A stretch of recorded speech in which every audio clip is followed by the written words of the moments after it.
A young boxer meets his tragic end. Lord & Taylor announces it will be closing a local outlet, and Taco Bell recalls 2 million pounds of tainted beef. All this and more on Hawk TV News.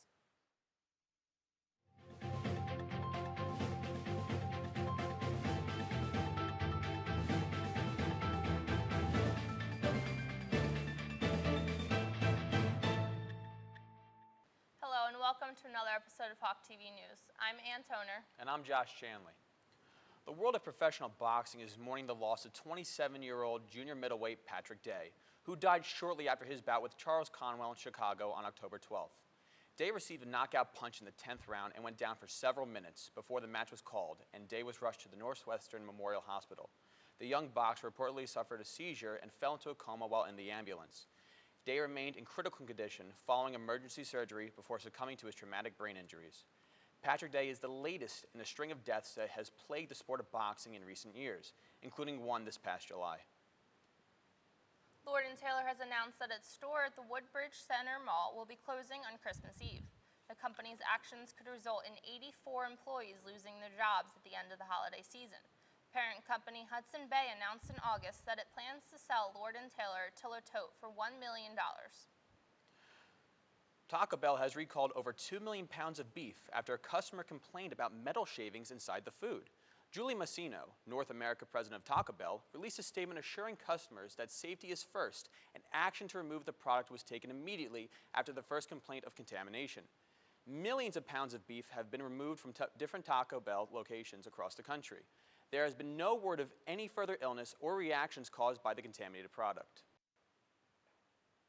Incumbent Prime Minister Justin Trudeau declared victory in the Canadian federal election, fending off a challenge from his Conservative rivals. Trudeau's Liberal Party managed to secure enough seats in Parliament to form a minority government. He is trying to follow in the footsteps of his father, the late Pierre Trudeau, who governed the country for 16 years between 1968 and 1984. We now go to Melissa Badamo with an update on the Hunger Games. Get ready for a new Hunger Games book. The prequel to the Hunger Games trilogy, titled The Ballad of Snakes and Songbirds, is expected to be published on May 19, 2020. The prequel takes place 64 years before the first Hunger Games book and will begin on the day of the reaping of the 10th Hunger Games. Not much is known about the book so far, but based on the last 3 Hunger Games, I'm sure the 540-page book has much to unpack. Fans are speculating that the novel will center around the character Mags, who is Katniss's ally in Catching Fire and the winner of the 11th Hunger Games. The Ballad of Snakes and Songbirds will be the first Hunger Games book in the series since Mockingjay was released in 2010. As of now, the prequel is available for pre-order on websites like Amazon, Target, and Barnes & Noble. The release of the 4th Hunger Games book opens up questions about a possible film adaptation as well. Just when we thought Suzanne Collins was finished with the series, the franchise just keeps growing and growing. Now back to you guys at the desk. Atlantic Records president Ben Cook has announced that he will be stepping down from his position after reports surfaced of Cook offensively dressed up as a member of Run DMC for a party 7 years ago. Cook admitted to dressing in such offensive fashion at the party and will resign from his position at the record label. History was made by NASA when astronauts Christina Koch and Jessica Meir completed their very first all-female spacewalk on October 18th. The walk lasted for over 7 hours, beginning at 7:38 a.m. and ending at 2:55 p.m. Eastern Standard Time. This is the second attempt at this feat after the first attempt was abandoned this past March. This historic moment is a prelude to future endeavor. NASA intends to return to the moon in 2024 through the Artemis program. In related news, NASA Chief Jim Bridenstine unveiled a new generation of spacesuits for the Artemis program. The Exploration Extravehicular Mobility Unit suits, otherwise known as Zoomies, are custom-made to allow astronauts greater comfort and mobility while working. The new suits also boast a 100% oxygen environment, so astronauts won't need to spend time purging their bodies of nitrogen and can get to work much quicker. Along with the adoption of the Orion spacecraft to replace the shuttle program, the advancements in spacesuit technology highlight the space agency's newfound attention towards research and the eventual exploration of deep space. Monmouth University has been home to many different ghost stories over the years, but how do students and staff react to the legends? Our own Victoria Lacerdo has the story. Monmouth University has been a college since 1933 and has been home for thousands of students. It also has been occupied by American President Woodrow Wilson, the notable Guggenheim family, and the Parson family. With such a significant past, it's no surprise that many say spirits still roam the campus here in buildings like Wilson Hall, Woods Theater, and the library. Some say they have experienced some paranormal activity. We're on campus today to find out if students and staff still believe in these ghost stories. There is actually a stable boy that died in this building when it was still a horse stable, and I have sort of heard rattling going on in the dressing room, which was where he supposedly died. In fact, apparently he had hung himself, and where he had done that, there is still a hook in the ceiling from where that supposedly happened. And I have seen, things move when they shouldn't, and I've heard, rustling and different things like that. So we assume it's the ghost. So we spoke with Patrick Parado, Monmouth alumni and director, on his work on a documentary called Shadows of Shadow Lawn that went in depth to all the ghost stories here at Monmouth University. And we'd heard other accounts that sometimes at night the organ will just play. So I don't know if some ghosts or some spirits here knew we were here and they were just messing with us or just letting us know, hey, we're listening. And thinking back as a student, the big legend of Wilson Hall was the elevator. I mean, it's a spooky, the one elevator, well, both elevators are kind of spooky, but the passenger elevator would always kind of have a mind of its own. While you're going about your studies here at Monmouth University, in Wilson Hall, Woods Theater, or at the library, be on the lookout for anything spooky this Halloween season. I'm Victoria Lacerda for Hawk TV News. We have to take a short break, but stay tuned for more Hawk TV News. When I was in foster care, I never knew when I would have to move, so I always had my suitcase ready to go. Then one day, I was adopted. My new parents opened their hearts and home to me. My parents cook my favorite breakfast for me every morning. My parents take me on trips I never thought I would go on. They gave me a home and an even better reason to use that suitcase. My parents aren't perfect, but they're perfect for me.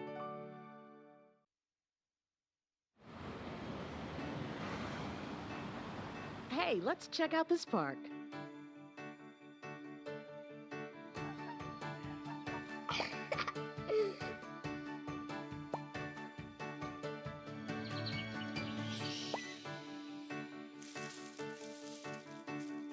Oh, wow, that's really cool. To find a great local park or forest near you, go to discovertheforest.org.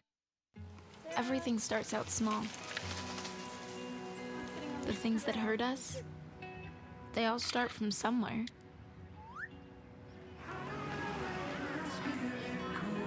The words we say, the things we do, they can grow into something else.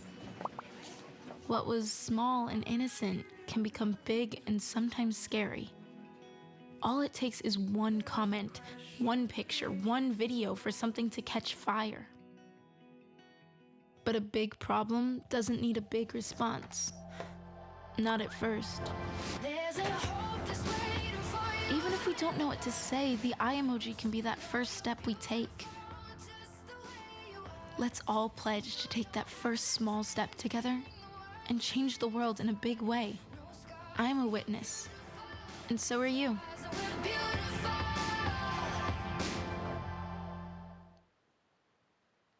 New York Congresswoman Alexandria Ocasio-Cortez has officially endorsed Vermont Senator Bernie Sanders in the 2020 presidential election.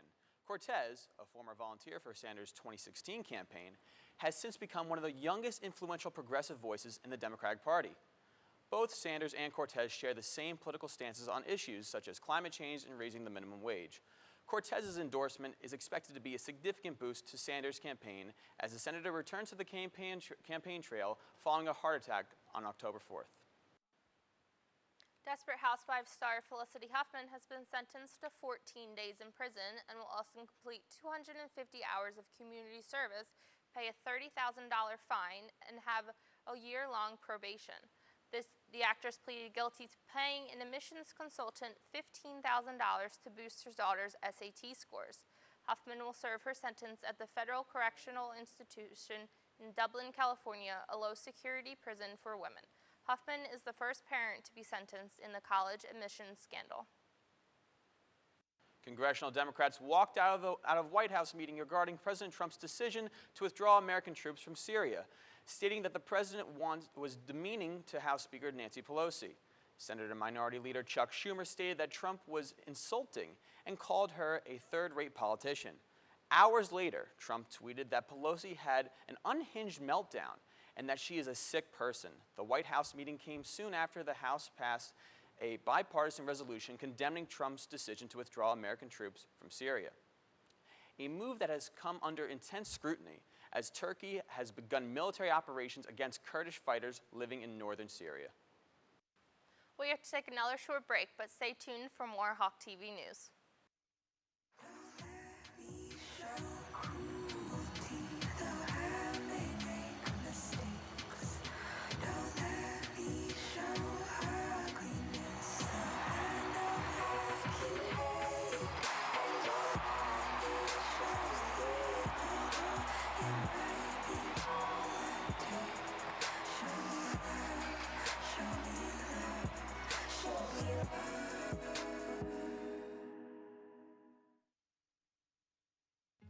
Everything starts out small. The things that hurt us, they all start from somewhere.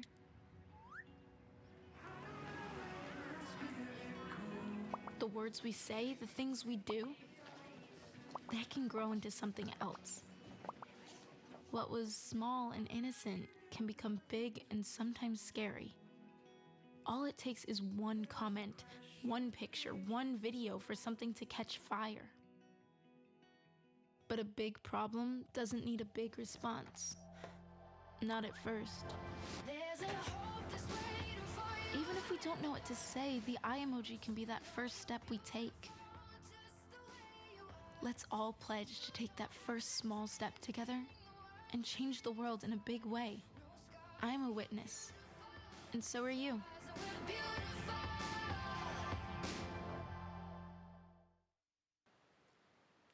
15 people were killed on October 15th after a gunfight erupted between armed civilians and security forces in Mexico's state of Guerrero. Guerrero State Public Security spokesman Roberto Alvarez stated that 14 civilians and 1 soldier died in the shootout. President Andrés Manuel López Obrador defended his militarized police and blamed past administrations for the country's continued violence. Homicides in Mexico are on the track to exceed the record previously set in 2018. This is the second mass killing to shake up the country in 2 days. The Federal Communications Commission has officially approved a preliminary deal to merge Sprint and T-Mobile, the nation's third and fourth largest wireless carriers. FCC Chairman Ajit Pai sided with the other 2 Republican commissioners in a 3-2 decision, with the committee's 2 Democratic representatives opposing the deal. The 2 telecoms have vowed to further accelerate the development of 5G broadband technology to connect the rural parts of the country that still lag behind developed areas. A tornado ripped through parts of Dallas on October 20th, leaving a trail of devastation in wakes, but miraculously no deaths reported. The National Weather Service reported winds of over 100 miles per hour, leading to over 99,000 residents losing power. Emergency services are still surveying the damage done to the area, which is not expected to be completed until later this week. We now go to Erin Mulligan with an overview of sports and her 90-second countdown. Welcome to the 90-second countdown. It's been a roller coaster of a weekend here in the tri-state area, and I'm here to fill you in on it. On Sunday afternoon, the Giants lost. Again. And this time to the Arizona Cardinals. The final score was 27-21. Too many turnovers, 4.5 sacks, and too many opposing opportunities. You have all next week to fix it, and all week to bench who needs to be benched. Now on the other side of the Hudson, the Bronx Bombers season came to an end on Saturday night. It was an our best versus their best kind of situation where the Yankees made too many mental mistakes. Everyone believed they were going to make it this year, and no one has seen the Yankees clubhouse look so somber. Hearing Brett Gardner's defeated quotes and seeing Aaron Judge stare at the ground at his locker in disbelief was terrible. The Yankees team batting average dropped from .267 to .239, in addition to leaving men on base multiple times. But if you're like me, I'm already ready for spring training and looking forward to next season. Now, the World Series is starting this week, and it's the Washington Nationals versus the Houston Astros. The Nationals need to be on the lookout for Garrett Cole, who's leading the team in ERA, strikeouts, and wins. The Astros need to watch for Steven Strasburg, who is leading the team in wins and strikeouts. The Astros' current batting average is actually lower than the Nationals, but it is baseball in October where anything can happen. As for the only positive thing that happened around here this weekend, the Monmouth football team won their homecoming game against Gardner-Webb 49-28 and are set to play the Charleston Southern Buccaneers Saturday at 6 p.m. That's it for this week. I'm Erin Mulligan, and that was your 90-second countdown. We have to take another short break, but when we return, Eddie Atkinson has an exciting recap on Monmouth sports.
Mom, I got it.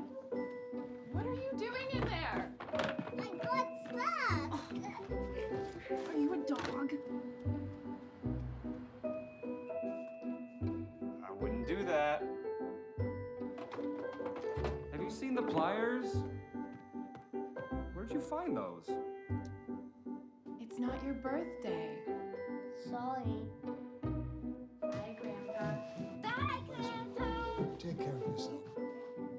What are you doing? What are you looking for?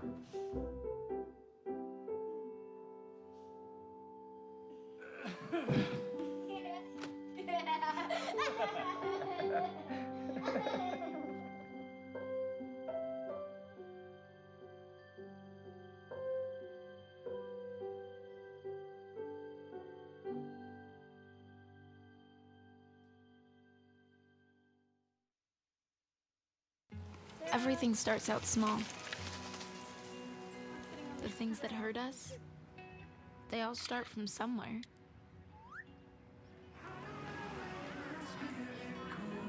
The words we say, the things we do, they can grow into something else. What was small and innocent can become big and sometimes scary. All it takes is one comment, one picture, one video for something to catch fire. But a big problem doesn't need a big response. Not at first. Even if we don't know what to say, the eye emoji can be that first step we take. Let's all pledge to take that first small step together and change the world in a big way. I'm a witness, and so are you.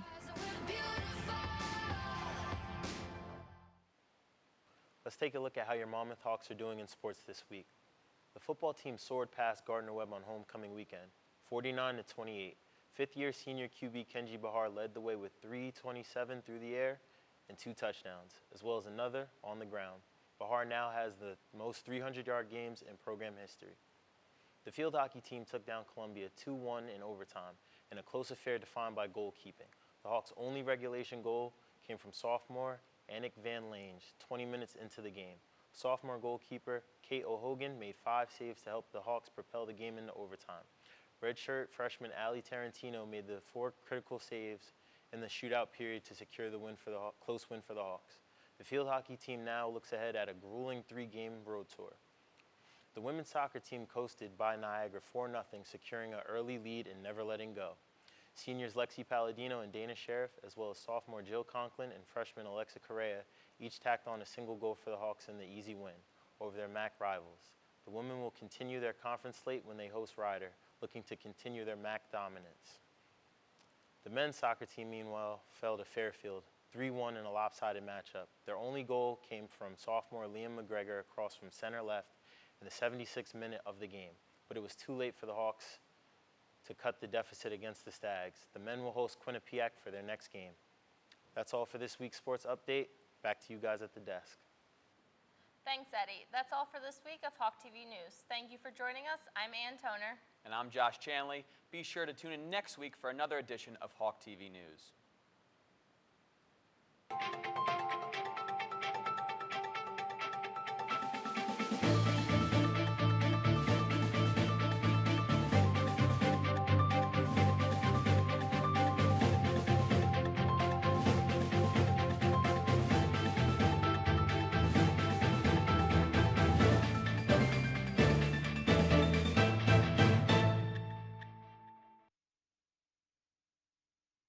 There are 16 million children struggling with hunger in America.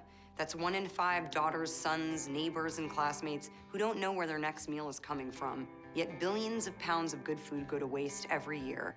It's time we do something about it. Feeding America is a nationwide network of food banks that helps provide meals to millions of kids and families in need. Visit feedingamerica.org to help them feed even more. Together, we can solve hunger. Together, we're feeding America. Hey, Bobo, do trees tell each other stories? I'm sorry. I'm afraid I don't know that. Hey, why don't we go find out?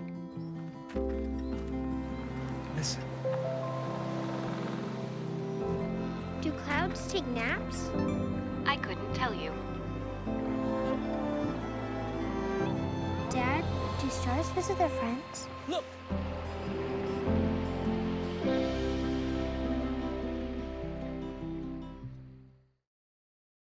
Mom, I got it. What are you doing in there? I got stuck. Are you a dog? I wouldn't do that. Have you seen the pliers? Where'd you find those? It's not your birthday. Sorry. Bye, Grandpa. Bye, Grandpa. Take care of yourself. What are you doing? What are you looking for?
Awkward.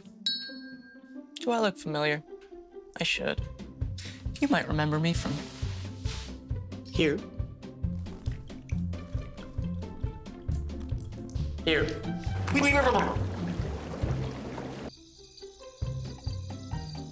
Or maybe even here.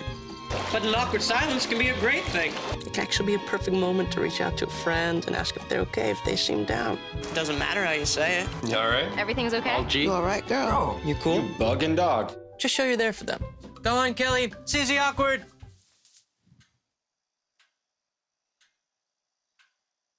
Hey, you You haven't really been yourself lately. Are you okay?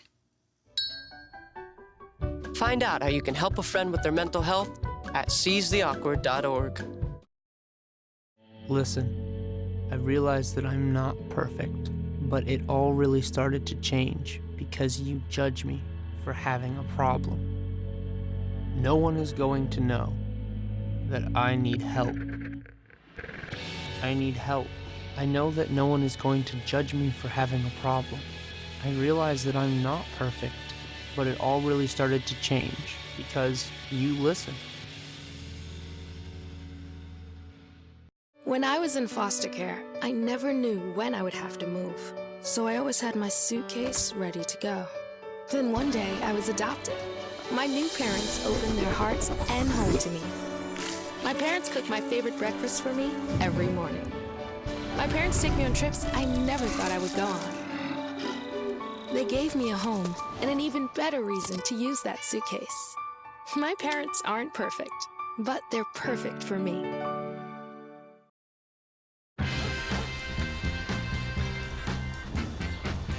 When we adopt a shelter pet, we discover they're a unique mix of all kinds of things. Come on, Drew, spot on this last one. There it is.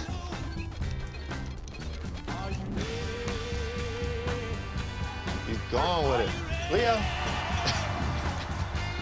They're a little bit of a lot of things, but they're all pure love.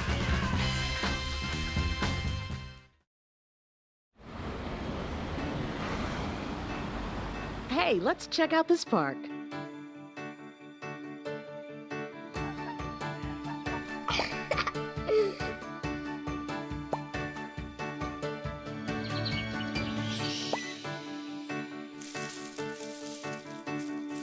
Oh, wow, that's really cool.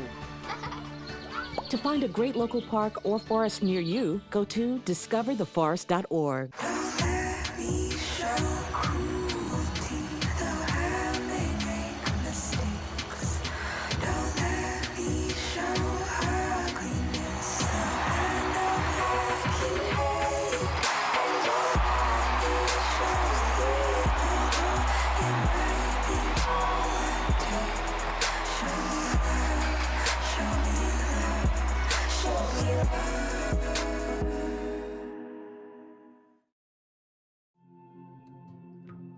When I was growing up, my mom was extremely tidy.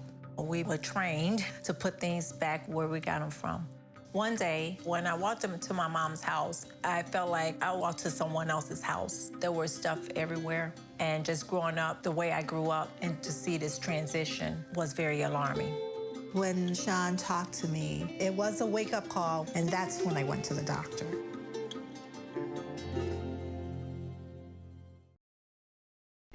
Everything starts out small. The things that hurt us, they all start from somewhere.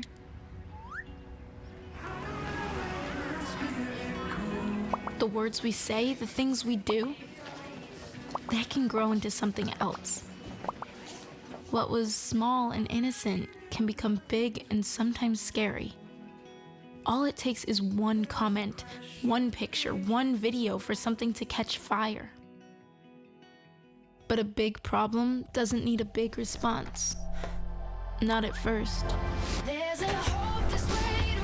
Even if we don't know what to say, the eye emoji can be that first step we take. Let's all pledge to take that first small step together and change the world in a big way. I'm a witness, and so are you.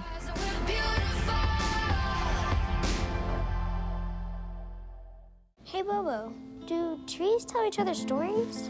I'm sorry. I'm afraid I don't know that. Hey, why don't we go find out? Listen. Do clouds take naps? I couldn't tell you. Dad, do stars visit their friends? Look,